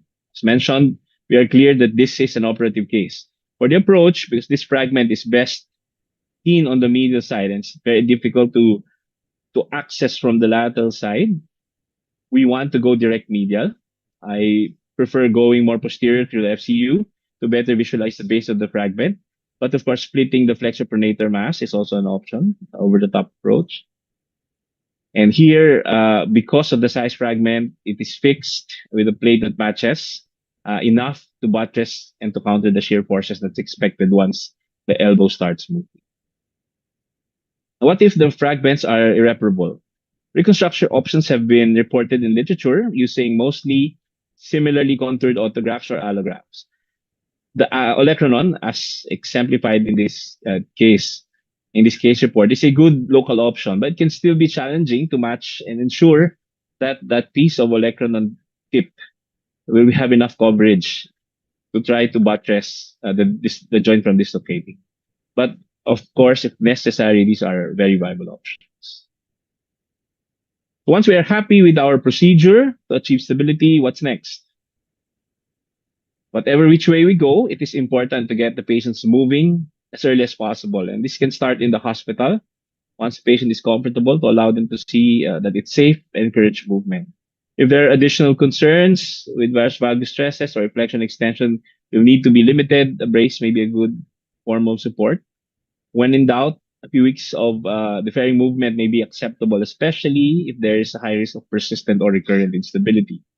It's probably best to try to lengthen our immobilization a bit longer if we are concerned, because we'd rather have a stable, even if we have to deal with stiffness later on, than unstable incongruent. Very rarely for persistent instability, a hinge fixator in our setting would be useful, and mostly for us, we use the circular type or the Elizaru frames. But of course, there are options for internal bracing. In summary, these are the three things that we need to remember from this talk. Coronoid, while it's small, it can have an impact that can be terrific if do properly, and Nice signature. And so let's move on to next speaker, Dr. Okay, so Neeraj.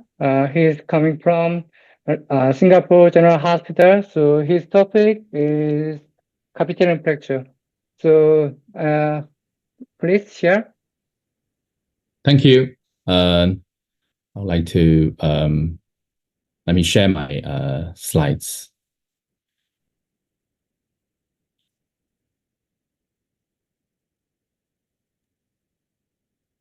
Okay, I'm in the winter. Okay. It's up, right? Okay, thank you. I'd like to yeah. Thanks for inviting me. So I'm going to talk about capitella. So first of all, I'd like to define capitellar fracture. So, I mean, there are isolated capitellar fracture, but it is very rare. So look through the literature and look at this kind of condition. So a lot of times we find the literature actually involving the trochlea. So along the way, you can see different authors recommend different names, not only like capitellar fractures. A lot of times it's actually capitellar and trochlear fractures. And so today, actually, more accurately, my topic is on capitellar and trochlear fractures. So this is still uncommon fractures, accounting for 6% of distal humerus fracture, about 1 to 3% of fractures around elbow. More in female because there are greater carrying ankles and osteoporosis. They usually have associated injuries. So LCL injury was reported in up to like 40% of cases. Radial head fracture actually reported between 10 to 30% of cases. You may also involving the lateral epicondyle, lateral column, elbow dislocation, etc. So I mean, just as we all know, I think this is a like round ball anatomy, forming a radiocapitellar joint, serving as a secondary stabilizer. So when the capitellar and trochlear fractured, there are a few classification systems being proposed to look at this injury. So the most commonly used are Bryan and Murray classification with Mackey modification. As we can see here, type 1 is a large osseous fragment. Type 2 is a more like cartilage injury with a very thin subchondral bone.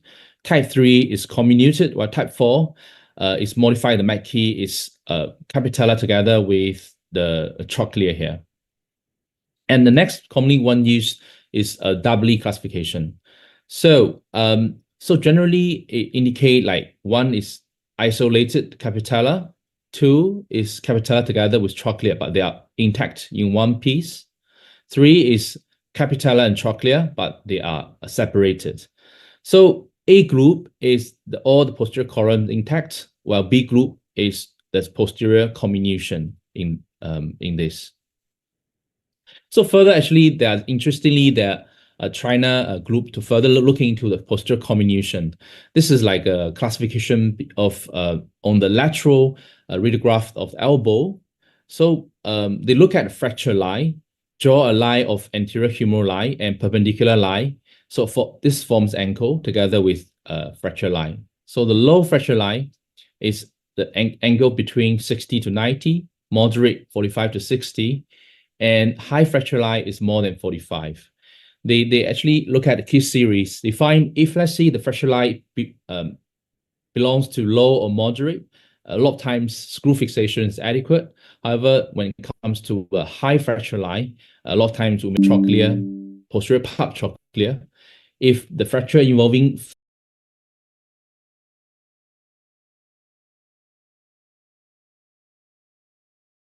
Recording in progress. Reduction, stable fixation for early mobilization. So a few approaches have been described for address this injury. Lateral approach is a workhorse, usually indicated in the Doubly type 1 or 2. When we require more trochlea exposure, we may go ahead with anterolateral approach. However, if the fracture is very comminuted, involving extensively medial and posterior aspect of the distal humerus, we may need olecranon osteotomy. So I think we have a quick lateral approach description. So as we can see here, proximally we split between the triceps and also the ECRL. Distally, we split along the extensor. Then we can go through usually the trauma interval into the joint. So if let's see if we need further exposure, we can do usually in the trauma setting, we can either go through the trauma interval or reflect to the LUCL. Usually that's what I do in my hands. So anterolateral approach, this is the internervous plane. I believe at least based on my observation, the orthopedic surgeons are more comfortable with lateral approach. Anterolateral, we encounter the nerve artery. We may need to ligate a recurrent radial artery to get a more anterior exposure. But we can get a good exposure in the radiocapitellar joint, and also sometimes we need a good angulation for the screw insertion. So when the fracture is very comminuted involving medial and posterior aspect of distal humerus, osteotomy is required. So how do we choose the surgical approach? So basically, the type of fractures dictates the approach we required. So when we generally, if the fracture only involving the capitella and the lateral aspect of the trochlea, usually the extended approach or anterolateral approach is adequate. However, when the fracture involves more medially, then we may need a anterolateral approach or even double approach, lateral and medial approach to address the medial injury. However, when the fracture involving more medial as well as posterior aspect, osteotomy, oblicular osteotomy may be indicated. So interestingly, there's some randomized control to compare the lateral approach and anterolateral approach for screw fixation for capitella. As we can see, both are feasible to treat the fracture. There's no difference in terms of surgical outcome and the range of motion. However, they find like anterolateral approach costs less time and also expose the trochlea better and better screw placement. This Ravishankar and group colleagues actually come up with algorithm. How do we choose a surgical approach for trochlea and for capitella and trochlea fractures? So when it's primary type 1, 2, 3, generally we can treat with lateral approach. However, when it comes into 4, when it's doubly 2A and 3A, we may treat the fracture with anterolateral approach. However, when it comes to a B group, when there's a posterior comminution, a lot of times we may need auricular osteotomy to address all the comminutions. So a few fixation techniques being described as well. So classically, it's hairless compression screw. You may insert it anterior to posterior or posterior to anterior. Of course, when there's a lot of large fragment or posterior comminution, a plate may be added to support the fracture. Also, I mean, some of authors describe like absorbable pins, K-wires, or even combined techniques to address the injury. So in looking to the literature, so there's some like systematic review to compare the AP and PA screws for capitellar fixation. So it is fine like for AP screws, then much lower AVN rate. However, it has a higher revision fixation rate as well as a heterotopic ossification rate when compared to a PA screw. So when we fix a capitellar and trochlea injury, what is the surgical outcome like? So this is a systemic review, including 41 studies and 700 patients. Generally, we find the range of motion-wise, extension loose at about 5 degrees, rotation is reasonably well restored, about 75 degree supination and pronation. However, the complication rate is about 20%.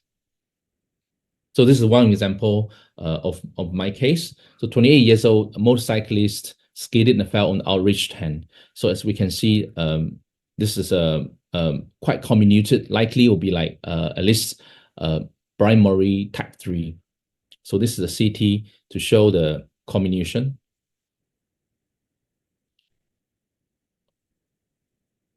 So we can see this is quite comminuted, but luckily only involving the capitella. So the patient underwent fixation with the hairless compression screw, managed to reduce the case. So review the patient 4 months after the surgery, good range of motion being achieved. So for fixation, I find the challenging part for me, in this case, I managed to insert 3 screws for 3 May fragments. However, I find in other cases, usually it may not be possible to fix all the fragments with the right angulation of the screw. So I think for me, my strategy to handle these difficulties, number one, of course, is to extend the incision to get a better exposure to insert your screw. Number two, I find a lot of times for comminuted fractures, some of the fragments actually can be sandwiched between the large fragments. So a lot of times when you fix like fragment 1 and 3, however, the fragment in between, right, is actually very stable, doesn't warrant another screw to stabilize these fragments. And also, actually, I was really thinking about whether in the future there'd be any glue options to address such comminuted injury. I think I saw some video like China group recently come out with some glue for fracture fixation. I really would like to try out its being Riley if after the proper study of that glue products. Next is the simple excision of fragments. This is indicated for unreconstructable displaced primary type 2 or type 3 fractures. Usually can be done open or arthroscopically. Elbow arthroplasty, usually indicated in the unreconstructable displaced primary type 4 in elderly patients. As we can see, it can be either distal humerus hemiarthroplasty or total elbow arthroplasty. Unfortunately, I think in Singapore, hemi is not available currently. So this is one of my case. Patient fell down the stairs, landed on the right outstretched hand.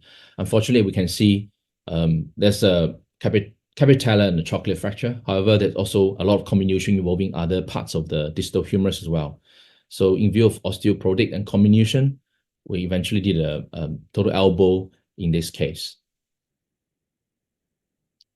So post-op, I mean, the complication rate roughly about 15 to 20%. There's like one big concern is osteo AVN and non-union, especially for the capitellar. The blood supply is from posterior lateral aspect. So extensive posterior dissection or posterior approach may actually compromise the blood supply and causing more AVN. And also another complication is stiffness and the heterotopic ossification. This may result from like inadequate reduction of the fracture or like atrial formation. Ulnar nerve neuropathy is also being reported. Usually results from like post-op swelling, scar formation, soft tissue contracture, as well as atrial formation. Infection is one of the concerns as well, especially in those like open fractures. So looking into literature, so there's a systemic review of complication after the capitellar fixation. So elbow pain, chronic pain were reported in the 21% of cases. Radial capitellar joint arthritis reported in 19%. Hardware removal was needed in 17% of cases, and atrial formation was observed in 13% of cases. Also, another review was reported like the complication rate is about 20%. So reoperation was 8%, implant removal 10%, stiffness 6%, nerve palsy was reported 2%. Non-union was reported like 1.5%, with infection 1%.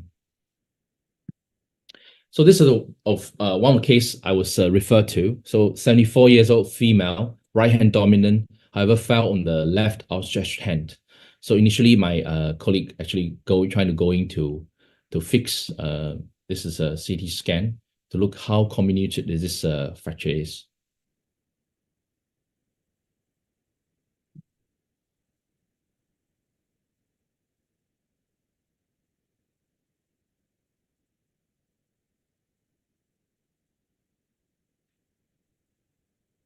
So this fracture was fixed via extended lateral approach. As we can see, I feel likely it will be like some difficulties to expose the capitellar trochlear side. We can see the reduction. If I review this post-op X-ray critically, maybe reduction can be further improved. The hardware, a little bit concerned about the length of screw. So I was a patient at 3 months' time, still have significant pain on end flexion and extension with quite poor range of motion. So I was asked to review this case. I have consulted the patient. I sent patient for further CT scan. We find that there's a AVN of the radial capitellum, as well as some prominence of the screw. Actually, I consult patient for this is the review another 8 months after the surgery. Still poor range of motion. The pain-wise, I mean, slightly improved, but patient is not there to removing much. So I think this case is one of the great concern of surgeon fixing the capitellar and trochlear. So actually, I would like to follow this patient further and potentially need a joint replacement to salvage this complication. So in summary, capitellar and trochlear fractures are rare injuries with do look out for those like social injury. It is not uncommon. Lateral radiograph and CT scan are important to delineate the fracture pattern and identify the associated injuries. So for this type of injury, needed to perform a meticulous pre-op planning and choose appropriate surgical approach and surgical fixation technique or this based on the fracture types. If it's fixable, anatomical reduction and stable fixation is really the key to achieve optimal surgical outcome. Thank you very much. Thank you, Dr. Xia. Very nice and insightful lecture. So now let's move on to Q&A section. I'd like to introduce Dr. Anantavorasakul from Thailand. So now you have this session. Okay, thank you. Thank you for both excellent talk. First of all, I want to give some my idea about the capitular fracture, which Dr. William just finished the session. In my opinion, I quite believe that the anterolateral approach has some limitation for the fixation because if we look from the in front, it might be good for the trajectory of the skull, but however, it's very difficult to address to the comminution on the posterior side of the capitular fracture that maybe we have to very carefully evaluate before we decide to go in, and also we cannot evaluate the LUCL injury that might very common. And to terminate the comminuted fracture, sometimes it's very difficult, but for me, I think another option that might be not popular, but I think it's a good idea is to use like the multiple KY.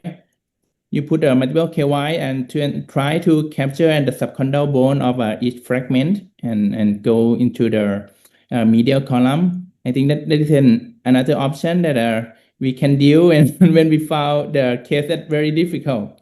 But however, your job is very nice and I'm very impressed with your outcome.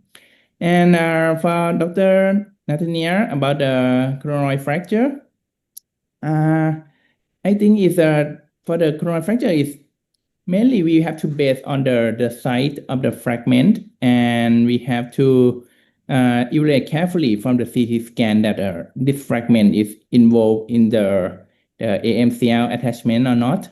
And also we have to concern that the coronoid fragment is acting like the anterior buttress for the elbow.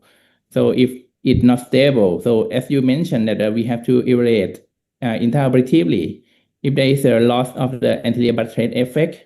So that is the main indication that we have to deal with it.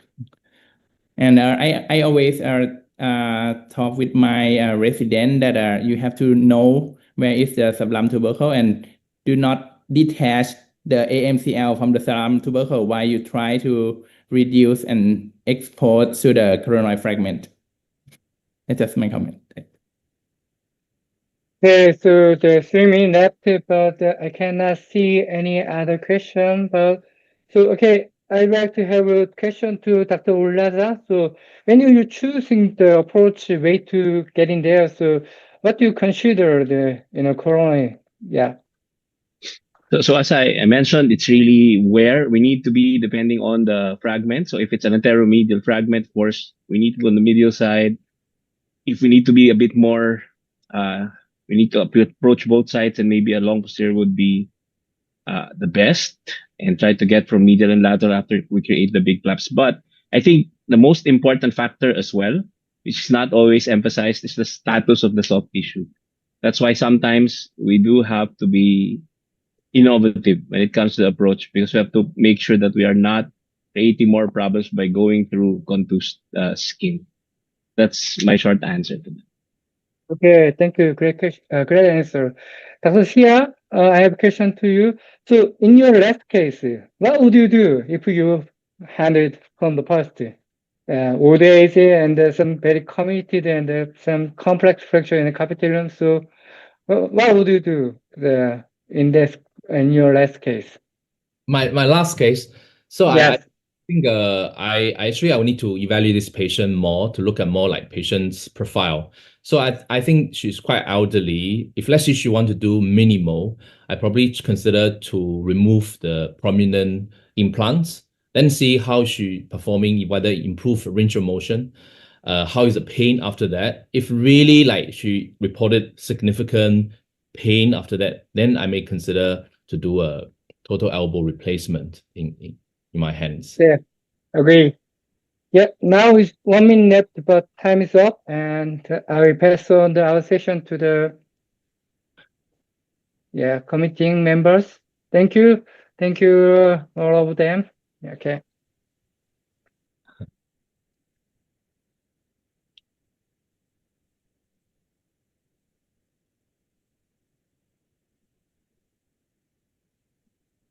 Oh, thank you very much. Can you hear me? Yes. Yeah, okay. It looks like it's very nice and great webinar on there. Full 2 hour on there. Before I make a course, I'm in talk with my name is Cholowit Jalalit from I talk with in the presence of the elect president of APOA. Before I close the session today. Do you have seen my slide? Yeah. Yep. Look like that everyone can see my slide, right? So I want to share something about the big event in next year. Jaipur in India. We also have a Congress annual meeting in the APOA. In that period, not just only the knowledge and the topic that really impress and very interesting on upper extremity, but also we have like a meeting of our own committee that we have in the past committee what they do, and we will pass to the new committee in there. Please join our society. So if you can be our society, you will have many benefit on there also. Example, like in January, we have also the elbow course. In the case that you have be our member of our society, you will get the good category course on the elbow course. We set this course in the Singapore.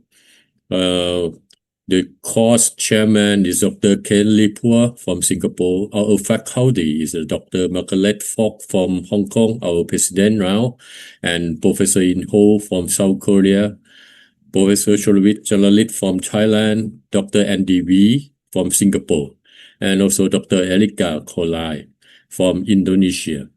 In this 1.5 day, we can have you full of the 8 hours at least for hand-on elbow arthroscopy. Okay, it looks like that. Please save the date and join us to be our member and also attend our category course. Thank you.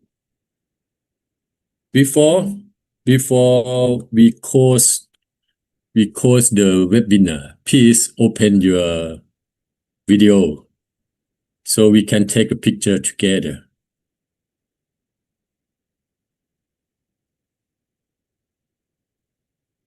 Okay. Yep. Okay. Looks like that everyone come back. Thank you very much, my friend. Very nice and good topic in this webinar. See you again in next event. Jonathan, check the photo.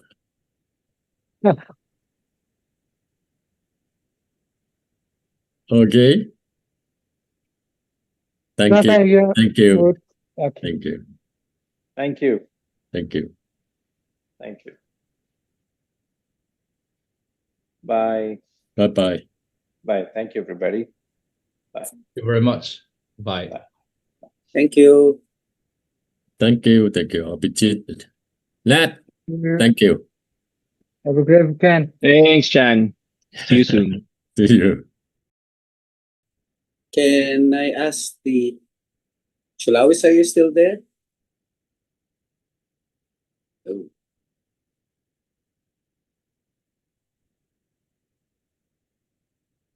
Thank you, Erlyn. Thank you, Nis.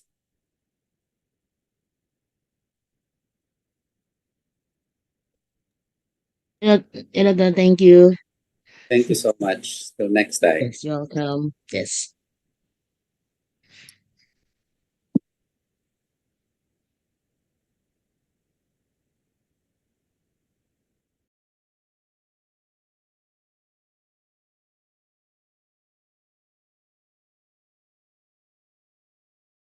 Recording stopped.